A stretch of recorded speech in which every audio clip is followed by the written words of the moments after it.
Welcome back to a Giant Slayers Leadership Focus. And today we're on video number 3, lesson number 3, studying the workshop, Becoming a Person of Influence.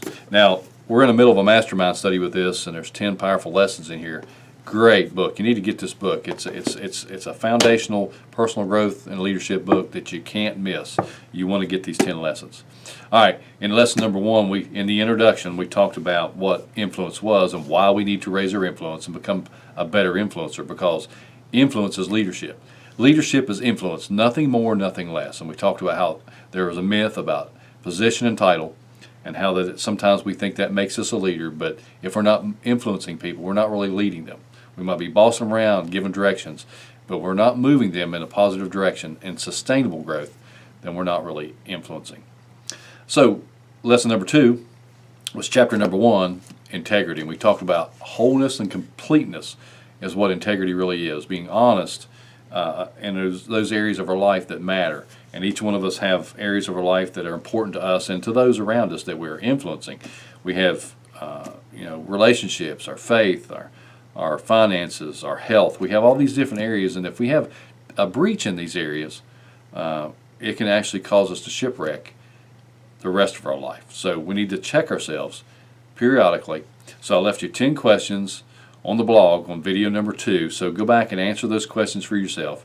And just as importantly, find an accountability partner who will come alongside of you, who has your best interests at heart, who will be honest with you and share their perspective on how you're doing in those areas. Because if you're not aware of a problem, then more than likely you're not going to be able to grow in that area, at least not intentionally and strategically. And that's what you want to do. You want to take ownership of your own personal growth. Now today is lesson number 3 on chapter 2, that an influencer is a nurturer. Now I want to establish something first. Nurturing is not coddling. Coddling is staying with someone in a situation that's bad without giving hope or giving a plan on how to get that person out.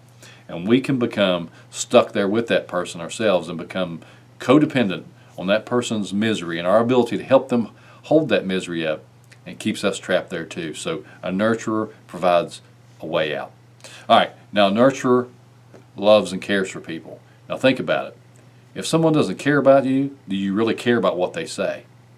So we have to care about those that are in our life and those that haven't even came into our life yet. So we need to increase our influence to have a bigger impact on the world around us.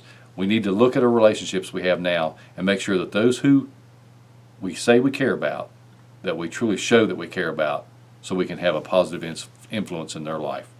Now, a nurturer respects other people, and that's a given. You think, well, that's an easy one. Well, it's not so easy if we're not aware that we're being disrespectful.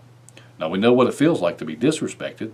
We become angry or hurt or sad, but sometimes our own actions and methods of the way we do things and say things disrespects other people, and most of the time it's unintentional. We're misunderstood. So if we're not aware that those things are going on, then we can cause other people problems, and they're not going to let us influence their life.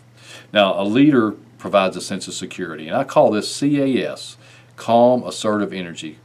If a leader is comfortable in their own skin, then that person can provide a safe platform, a safe environment, and a culture where others can feel safe too. Because you know what? We have to become vulnerable at some time or another.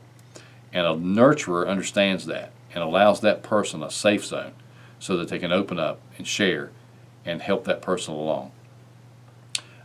A nurturer gives recognition. Now, a glory hog likes to get all the recognition and affirmation and acclamation. But you know what? Even high-level leaders do that sometimes. They steal the thunder from the team and they don't give the recognition. But you know what? It doesn't last very long, because pretty soon the team starts to shut down and starts to not want to give that leader any credit for what they do. So a nurturer gives credit because they understand that everybody needs affirmation.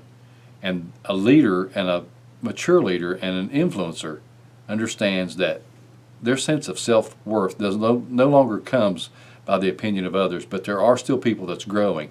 They're still coming up that needs that affirmation from other people. Now, there's some things that we'll receive from being nurtured, and that's a sense of hope. Now, I want to tell you a little story about Tommy. Tommy was in school and didn't make it past the 3rd grade. And the reason was his teacher said he was unteachable, that he was not intelligent enough to do the work, and he had some behavior issues. Well, his mother had to pull him out of school when she decided to homeschool him. But she not only schooled him and taught him, she nurtured him, and she provided resources and tools and encouragement to Tommy. She helped feed his curiosity. Well, Tommy eventually grew up, and Tommy went off to do some things, and one of the things he did was he created the light bulb. He had hundreds of other inventions, and we all know this person to be Thomas Edison.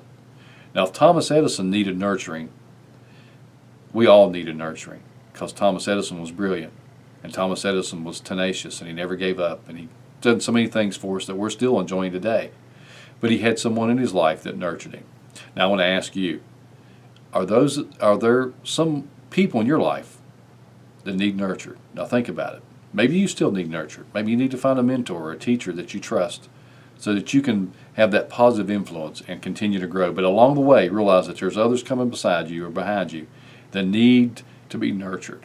So whether it's your children, whether it's your team, whether it's your co-workers, whether it's someone in your church, in your community, take the time to nurture that person.